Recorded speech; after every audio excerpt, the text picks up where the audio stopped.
Long ago, I took a basket and filled it with dirt, water, animals, and trees, then hung it in the sky. This basket came to be known as the Earth.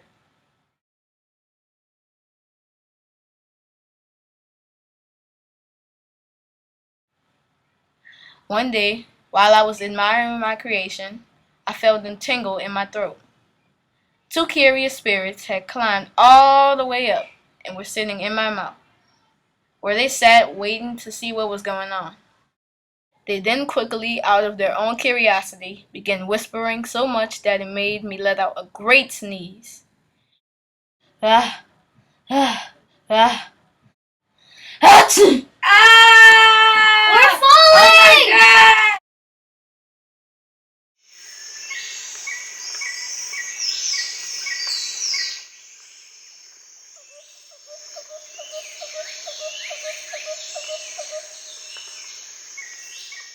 When the two spirits began living on earth, they gave each other names. Aso for the girl spirit, and Kwaku for the boy spirit. Wow, it's so beautiful. I know.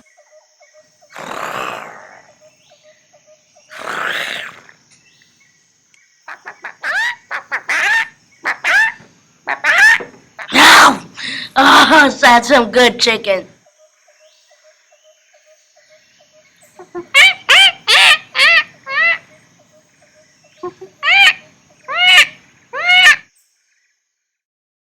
One day, Kwaku was out exploring. When he returned, Aso had a big smile on her face. I have an idea. The last time you had an idea, we were inside Nayam. And now look at where we are. Listen, it will not hurt you just to listen. First, we gather some clay, then we mold it into little shapes just like us, with arms, legs, and heads.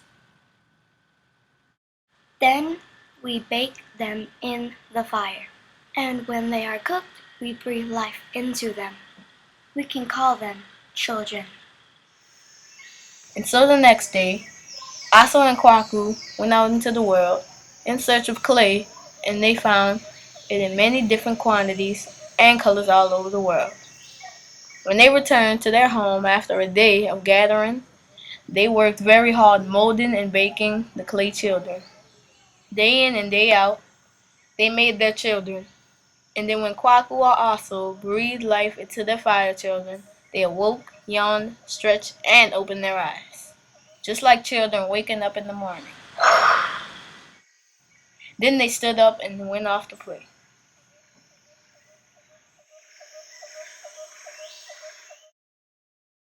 Years later, when the fire children grew up, they wandered to all corners of the earth and had children of their own.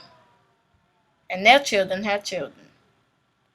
And that's why today the earth is filled with so many different kinds of people. Kwaku and Aso love them still, and they always will.